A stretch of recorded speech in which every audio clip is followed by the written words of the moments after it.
Bach and I talked about this. We talked about the fact that a lot of people don't know very much about the AIDS crisis and what we lived through, and we wanted to talk about that tonight and share that. Basically share strength, hope, experience about that. This is Julie Rode, who is the CEO, right? Yeah, CEO of the NAMES Project, which is the AIDS Memorial Quilt. What should I say about myself? I've been in Atlanta since 1982, and I have the distinct pleasure and challenge of leading the NAMES Project, which is the caretaker of the AIDS Memorial Quilt. And I don't know how many of you know that the entire quilt is here in Atlanta, and we reside here and work out of here. And since World AIDS Day is around the corner, things are crazy in the warehouse. You might not know it, but half the quilt is on display every year still for World AIDS Day. So just a little tidbit. And that's my entire story. That's your entire story? Wow. It is. It's all I'm going to share. I'm kidding, but you know. So I'm Craig Washington, and I have been in Atlanta since 1992, so just a little over 21 years. It's amazing. At AID Atlanta, I serve as a program manager for 3 gay men's programs, so they gave me all the gays. One is the People Love Project, which I actually started at an earlier stint at AID Atlanta, and that focuses on black gay men. The other is the Evolution Project, and this is in no particular order. The Evolution Project is our offsite center for younger black gay men, 18 to 28, and trans individuals. And the third is Go Atlanta, and that's our program that focuses primarily on Caucasian gay men. And so I have the distinct privilege and gift of supervising, managing, and supporting these talented, committed, passionate gay men that are really about the work and have a community-level focus. And in that way, that's one of the things that we have in common, because I have a community organizing as well as writing background. And so it's in that context that I tend to, I seek folks that have a sense of social justice and community advocacy in the work in terms of HIV prevention. I also am the co-founder and lead organizer, one of the leads on the Buy a Blessing Audre Lorde Breakfast, which we present in Atlanta every year on MLK Day. So I hope to see y'all there. I'm Dr. Jesse Peel, retired psychiatrist. I moved to Atlanta back in 1976. I'd come out while I was in Nashville, so I needed to get to a larger venue. I was a late bloomer and had a lot of catching up to do. I was in a large group practice and had, and after I got here, began to try to develop a gay clientele. I tell people, be careful what you ask for. By the early 80s, about a third of my practice was gay men. And I found myself beginning to see consultations in the hospital and people coming to the office concerned about friends becoming ill, about themselves, and found myself at ground zero as far as the epidemic emerged. I got involved with AID Atlanta in 1984. AID Atlanta was founded in December of 82, and about a year and a half later, I joined the board when it was still a $60,000 a year project with 1.5 employees. And to me, what I kept thinking about when we were working on this was the resilience that we show. So not to make things musty, dusty, crusty, that it's still applicable, the stories we have to tell. So what I was wanting to ask each one of you is to go back, if you can, to when you first heard about AIDS and what your thoughts and feelings were about that. You know, I'm glad I didn't tell you my history. because I came to Atlanta out of the professional theater world. And in the late 70s and early 80s, I worked in summer stock theater in beautiful Brunswick, Maine. Most of us were from New York, and we had a resident company, and that resident company was very, very gay. And when I began touring a couple of other shows, in the early 80s, we began to see these really dear friends of ours start to get sick and die rapid, hard deaths from something that we didn't know what was going on. So it was very early. I have this sort of sense memory of the male chorus of the Maine State Music Theater starting to get ill and die. And we were dear friends who all sort of lived together on this college campus. So I sort of think that my first recollections would be out of that Brunswick piece. And then coming to Atlanta in 82, it started to feel like something was going on that was bigger and broader than a small chorus of dear friends who had shared homes together for the summer. So I think that's when it started to register. And then not to go too far ahead, but those of us in the arts community were really grappling with how we could leverage our talents to not only care for our loved ones, but to raise the money. I mean, if you can imagine, there was no infrastructure, which I think I kind of look around the room and I see a lot of people who were probably around in that era who would know that there was no such thing as a CDC, Center for HIV/AIDS, STDs, and TB, that we didn't even have a name for this disease. We just had, a bit of abject fear and a need to rally. And so that's sort of the ethos of where I became aware of the disease itself. It was really through being in the theater and losing friends. My earliest awareness, I reflect on what comes up for me is two, information sources. One is formal, the legendary New York Times article that spoke to the Kaposi sarcoma that was hitting gay men, the gay cancer. And that was somewhat removed for me, and I'll say more about that. So in that summer of 82, I am 22. And I didn't think that I was in immediate danger. And the only thing that I can recall about that contextualized a basis for it was the earliest that I remember talking about it was, and talking about it with a sense of urgency, was to a friend of a roommate. So I was like a lot of 22-year-olds. I lived with 2 or 3 friends at a time, and we were living in downtown Brooklyn, Fort Greene, Brooklyn. And Ricky, one of my best friends, Daryl's friend, Ricky, was Latino, very attractive, and loved going to the bathhouse, particularly Man's Country. Oh, he loved Man's Country. And Ricky had a preference, a stated and emphatic preference for white men.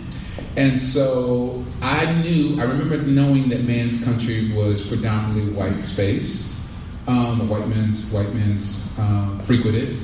And so I remember telling Ricky one Saturday night as he's getting dressed, and he had his sort of ritual, and he was always in a good mood when he was about to hit Man's Country.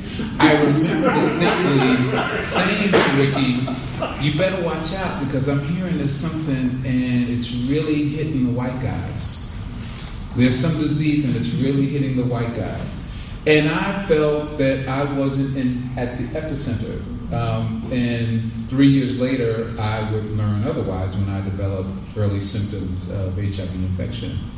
And so later, I learned about people, no one that was very close to me, became sick right away. So I was spared some of that immediate, the worst impact in terms of the rapid loss of friends. But there's people in my social circle, or people that I knew in the clubs that were once robust and looking healthy and vibrant, were suddenly losing weight, suddenly the focus of some speculation, and eventually we learned that he had AIDS. And they described what I didn't know, but it was clearly lesions. And they talked about some of the hues of the lesions on his face. And it was so surreal. I couldn't imagine, what is this thing that's happening to us, and it's turning people different colors, and how do people not know? How does the government or our doctors not know what's going on? So that was the beginning of the just collective terror for me before I actually became infected. I can't remember the first time I heard about AIDS. My earliest recollection is beginning to get consultation requests from Piedmont, West Paces Ferry Hospital, where I was on staff, to see young men who were ill. It's really difficult to imagine what those early consultations were like. You had to go you had to put on cap and gown. We didn't know how this thing was transmitted. There was lots of fear, and that was the predominant emotion around it. And I was seeing young men in their 20s and 30s who were dying, whose families had no clue that they were gay, and it really began to impact the way I did my practice.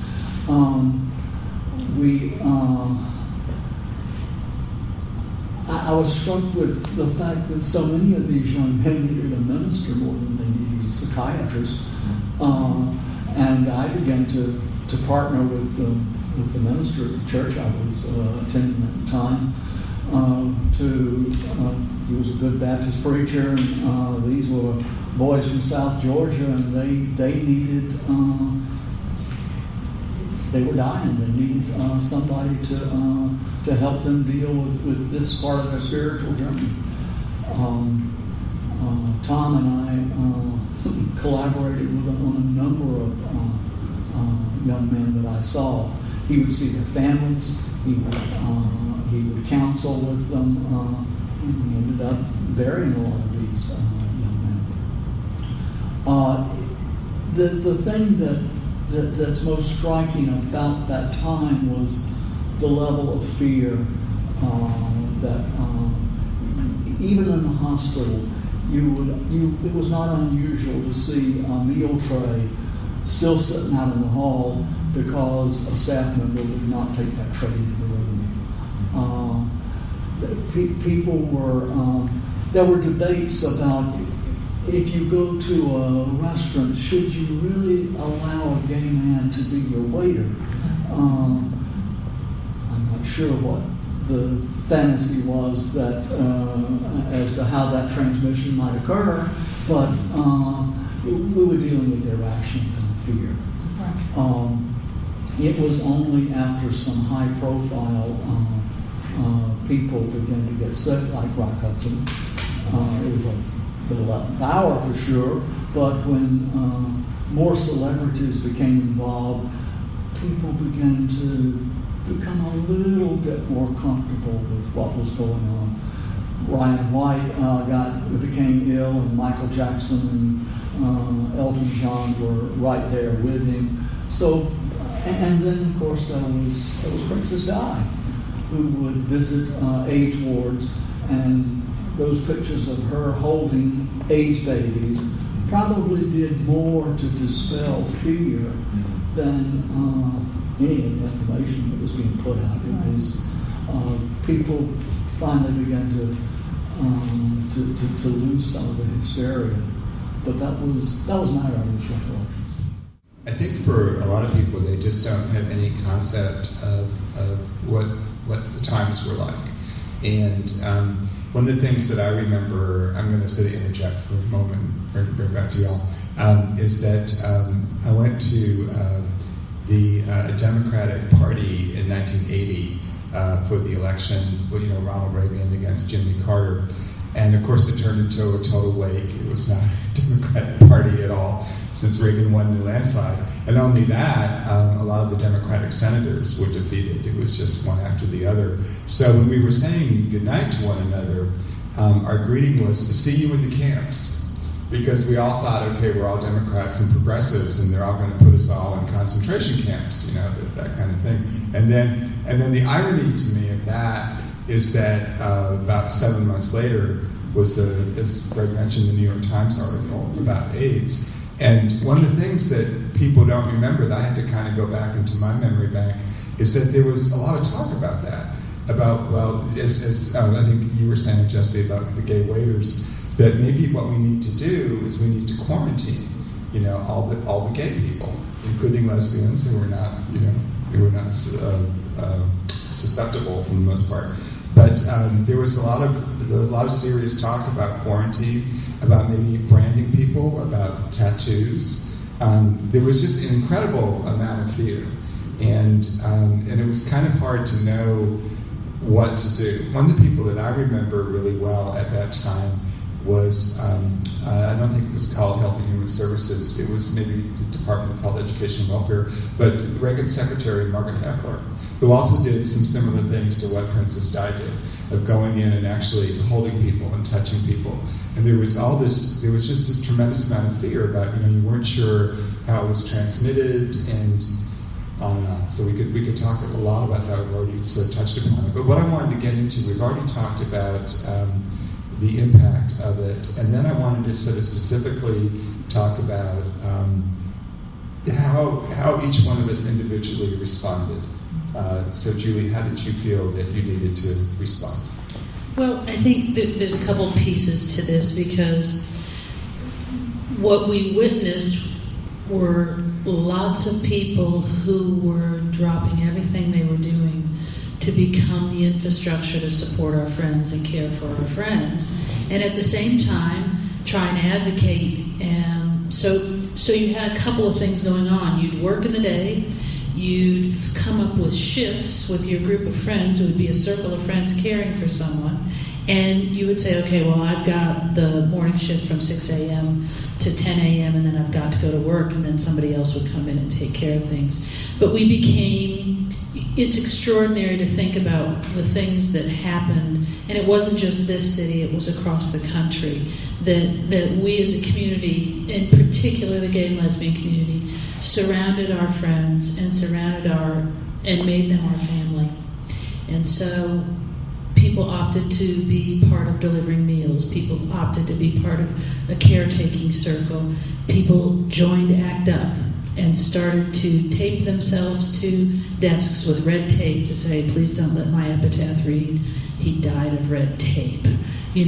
March in this town, I was just having dinner with Uri Vaknin, and he was telling me a few stories that he and a friend, whenever Reagan was here in town, no, it was actually George Bush, and it was before the 96 Olympics, and it was after they had that little mascot called, what is it? That everybody was in a bit of an uproar about, what is it?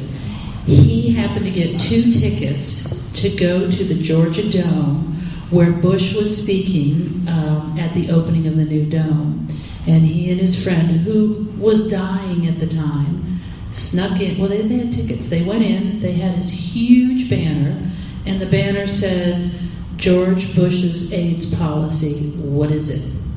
And they heckled.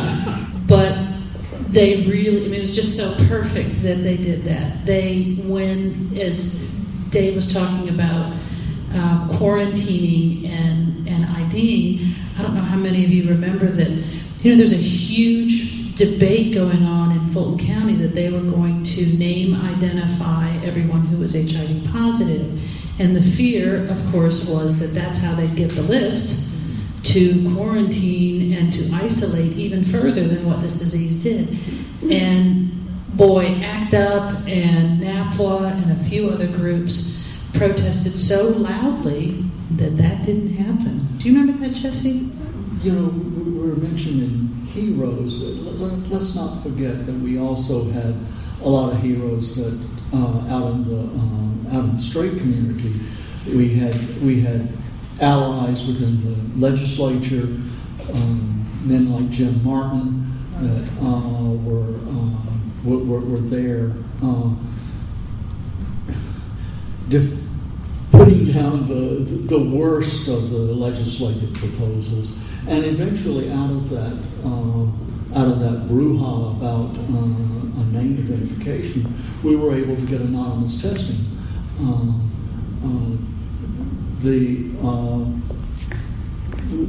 It would have been much more difficult to have dealt with this disease without anonymous test sites. You were asking about our own personal responses.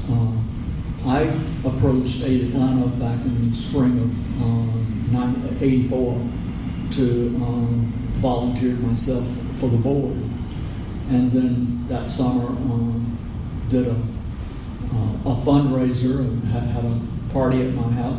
You know, we didn't know anything about fundraising. We didn't have any experience in nonprofits. None of us did, but we knew how to give a party. So you give a party. Well, let's charge admission. That seems like a novel idea. And on a Saturday afternoon, we raised a little over about $5,500 for Aid Atlanta when they had a $60,000 a year budget. We went on the board that year, and we developed our first safe sex campaign. When we came out with our first brochure, and one of them got down to the legislature because we were fairly explicit and graphic in what you can do and what you can't do. It was like a small nuclear explosion that you should talk about this perverted sex that was going on. DHR wanted to work with Aid Atlanta, but we had a governor that wouldn't let DHR contract with those people. So you have to be a little creative. So we laundered that money through the Christian Council, and the money was gotten to Aid Atlanta. They wanted to support their prevention efforts, but had a governor that wouldn't permit a direct loan.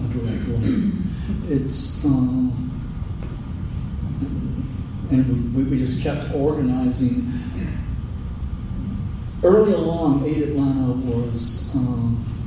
was all volunteer driven. You had no treatments that you could offer, so the buddy program was primarily the primary thrust of the organization. We had no lack of volunteers, but people were being thrown out of their apartments. They were losing their jobs. They had been disowned by family. But at least you could assure that somebody wouldn't die alone,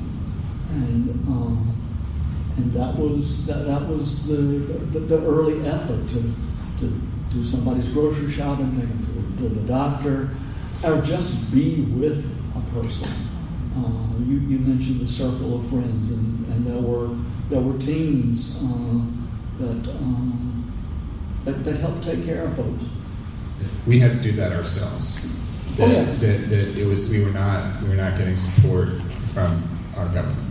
It was really anybody. There wasn't any organization. Exactly, right. We didn't have a really active gay center. We had a gay center that had some support groups, but we didn't have any kind of clinic. Like D.C. had Putnam Walker Clinic.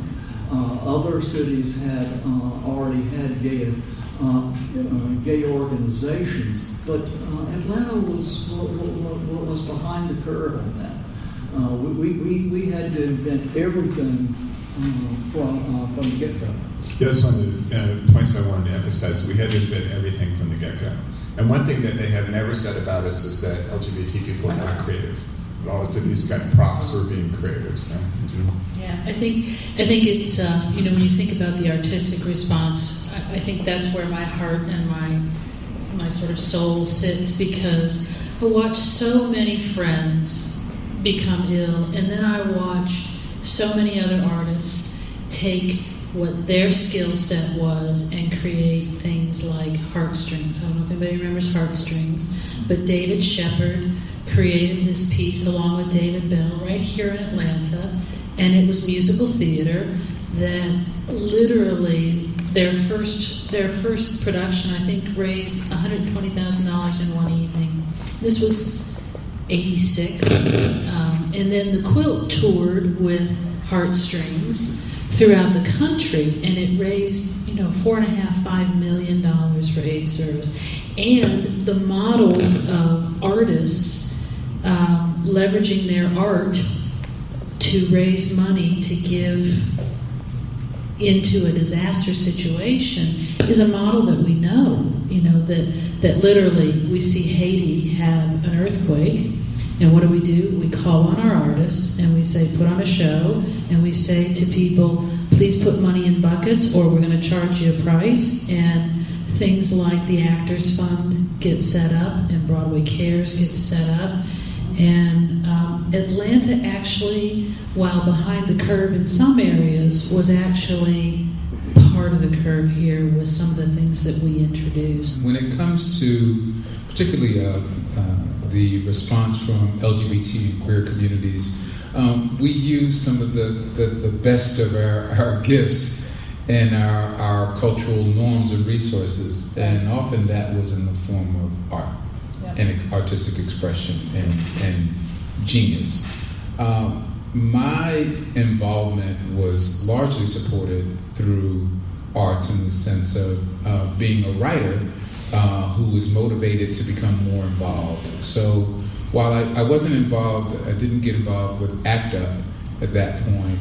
There were a couple of organizations and individuals that were my saving grace. So in the summer of '85, I developed lymphadenopathy. So I've got these swollen lymph glands and thrush developing, and I'm not sure what's happening. I met my friend Bruce at Reese Park, well-known, really popular gay beach in New York.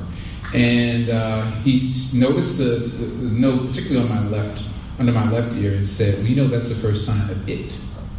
Mm-hmm. I remember that. That pronounced it. And there was nothing dramatic in his enunciation, but it just landed on me. And I didn't know that at the time. I didn't know. But I pretended to know. And I said, well, yeah, but I'm sure that's not it. And I went throughout the day in abject terror. Didn't say anything to anyone about these symptoms other than going to my doctor. I went back to my family doctor. At that point, I moved from my parents' home to my second apartment in Brooklyn. Excuse me. He asked me, I remember in the screening, if I were heterosexual, if I were homosexual or normal in terms of my sexual orientation. And I told him normal. And the reason why I said normal is because I was in such a state of terror that I wanted him to look for something else. It was the most dysfunctional, but in some ways functional denial. Because I didn't want to believe it. And then eventually, I'm realizing this is it, that I've got this thing.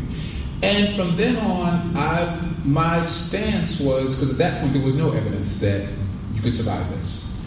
And I remember being in that doctor's waiting room, leafing through the Times article, or the cover story on AIDS, looking for some sign about, well, doctors say that there's a promising treatment, or this amount of patients have lived this amount of time, nothing.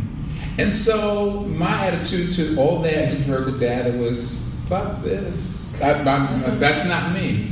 I don't know how I'm going to make it, but I'm going to make it. In the meantime, I was writing more and more regularly, doing the poetry circles and cafes, and I met a number of young black gay men who were more involved than I was. Colin Robinson, Asato Sane. These are just courageous black gay men who, as an example, Colin and Asato, Donald Woods, would form Other Countries, which is a black gay men's writing collective, who by the mid to late 80s actually were performing in public spaces and addressing the issues in the epidemic.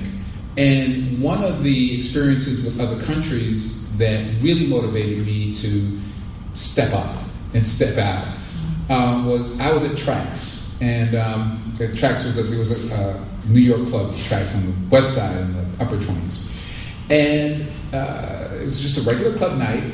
And just at the shake of the evening, when people are just they're about to get their groove on, the music suddenly stops, and Other Countries comes on stage, and they start performing. And one of the first pieces was regarding HIV. And I remember some of the guys hissing and sucking their teeth. I didn't come here for this shit. What are they doing? What are they doing? But their performance was so arresting that it quickly won folks over, because it was a powerful performance. And they were putting it in your face. I later, shortly after, joined People of Color in Crisis, ACE organization that was developed and run by black gay men in Brooklyn on Bergen Street. And I recall doing some outreach, going to house parties and clubs. And I remember this one party where the host didn't want us to, he allowed us to have our materials on the table, but he didn't want us to post any posters. He didn't want it to be a downer. By this point, this is about 88, 89. And so I just said, okay, well, we'll just wait for him to leave. And once he left, we put them all over the house, and we talked to people and engaged them in just conversations about what was happening. Because you had to use guerrilla tactics, because people, the gay community itself was at odds with this. And I think some of that was because, whether you're talking black gay men or other queer men of other races and ethnicities, the very thing that we had built our sense of freedom and resistance and revolution, and that being so centered around our sexuality, well, now we're getting the message that our sexuality is deadly, is lethal, and must be curtailed. And so there was more shaming. And so the fear, I think when you talk about that fear that's in the stigma that's related to ignorance, also fed into the pre-existing homophobia and racism and other isms, and it justified that. I also connected with Joseph Beam, just indispensable pioneer in the lineage of black queer organizing and writing and resistance. So Joseph Beam is the editor of In the Life. If you don't know who he is, please Google him. I almost met him. I had a conversation with him, and I was supposed to go to Philadelphia. He worked at Giovanni's Room, the famous bookstore in Philadelphia, and he was a writer with Gay Community News. He worked for the National Coalition of Black Lesbian and Gays, and was just an amazing writer and organizer. And he was putting together a collection, and we talked about it. And I was going to go to Philadelphia, then the flight fell through. Never met him. He got sick, and he sent me the book. And he wrote in it, "The legacy we leave are the deeds that we do." Joseph B. And he died a few months after sending me the book, and I treasure that. And Joseph, in a lot of ways, Joseph and Essex Hemphill and others laid a pathway for me as a black gay man who was living with HIV and was a writer. I didn't think of myself as necessarily a formal activist, and I didn't see myself as eventually becoming involved in HIV prevention. But they modeled for me Black gay men exercising their voice. So I think that's part of what saved me, in addition to my tight band of friends, Simone, Clara, Michelle. These are mostly women, mostly lesbian women, who stood by me and would occasionally check in with me. And they had, Simone in particular had a way of saying, "How you doing?" I'm like, "Oh, I'm fine, child. I'm just gonna rest." You know, I was at the garage all night long, and they just worked me. Love that place. "So how you doing?" And she would drop like half an octave as a way of saying, "We're gonna talk about this because I know you're doing fine, but I love you, and I need to know you're okay."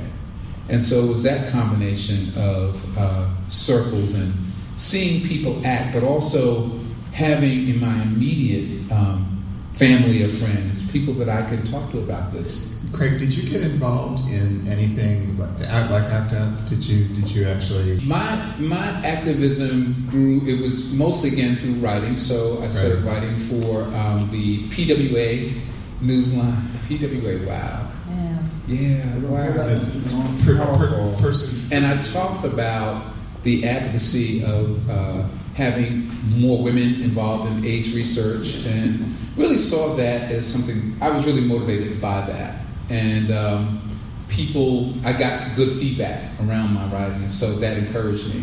But it really wasn't until I came to Atlanta where I got deeply involved. So joined AID Atlanta, became part of the African American outreach team. One of the most rewarding experiences, very diverse. This core of folks, we had some 50 and 55-year-old heterosexual Black women heavily involved with the church, some closeted gay men in the schools, teachers, and some professionals, and this young cadre of gay men who just had come in through our AIDS 101 and joined the African American Outreach Committee. And together, we went out about educating Black folk wherever they were. They were in the clubs, they were in Loretta's, they were in Morehouse, or they were in the barbershop or the jail. We went everywhere, and we really bonded. And that, eventually, I took on the position of African American Outreach Coordinator at AID Atlanta. And that started my stint in, my journey in formal HIV prevention work. There was a real shift in about 1987, 86, and one of the big, two of the big impacts. There was the first National March on Washington for gay and lesbian rights. We have some pictures of that here in 1979. The second was in 1987. And boy, things had totally changed because, before 79, as far as we knew, there was no AIDS. But I remember that watching the march in 87 and participating in it and seeing in Washington the group of people from ACT UP. And it was just staggering because all of a sudden there was this real cogent, coherent response to the crisis. And when they came by, everyone just sort of stopped and gaped and stared, and that's something I want to give a lot of props to, is a lot of the work that ACT UP did and other organizations like that, and having to actually shut down the National Institute of Health for a day. I think they had a big siege in 1988, and those kinds of things that we really had to do. That we were literally fighting for our lives. And then the second thing, and I'm a little ashamed to admit this, is I knew who Cleve Jones was. I had heard about him. And I remember he was on the front cover of Christopher Street magazine, and it said the beginning of gay media savvy. It was like, oh wow, all of a sudden, we can be like mainstream people and we can have media savvy. And I heard that he was involved in this thing called The Quilt.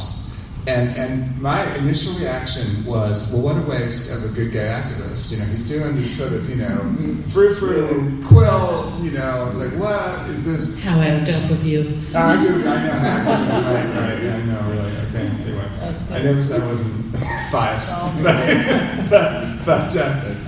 But when I saw the quilt, I think it was the first major display was at the 1987 National March on Washington. It's like, wow, I got it, because I remember approaching it. It's laid out on the mall, and I saw on the lips, okay, and I saw two young men who were clutching each other and sobbing, and my thought was, this is the way that people grieve in other cultures, where they just totally let it go and they completely unleash, and that's the way these two young men were grieving. And obviously, they had friends who were represented by the panels in the quilt. And one of the things I wanted to really bring out is that became such an incredible means and vehicle for all of us, because we were just losing people left and right. And it was, and finally, can we cherish them in some way? Can we hold them somehow? I think Malcolm X used to say that, he and Dr. King were good for one another, because we needed both. The movement needed the extremes, and it needed that thing that brings the balance in and can reach people at other ends of the spectrum. And I think Larry Kramer and Cleve Jones having their ongoing little sessions about what's the right way to do this. Is it ACT UP? Is it the quilt? And I know that Cleve really wanted to be thought of as a phenomenal activist. And I think he really was. And his activism was, he wanted the quilt to be a weapon that said, we are going to break the barriers of stigma, we're going to fight homophobia, we're going to do all of these different things. And so when I think about those early years with the quilt, I think about both that activist side, but also the piece that says, every good movement needs allies. And what the quilt afforded us as a community was a way to reach mothers and fathers and brothers and sisters and have them come around a table and discuss and care and remember a loved one, and then make that loved one's life visible for all to see. And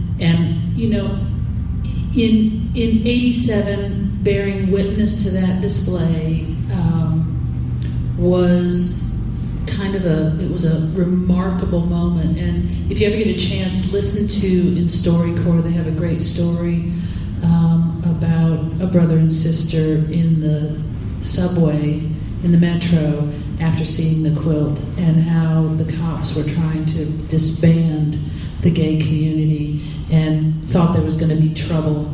And instead, the young boy started singing a spiritual of some sort, and the whole train platform turned into a song. And it really made all the cops who were looking at us go, okay, we'll stand down.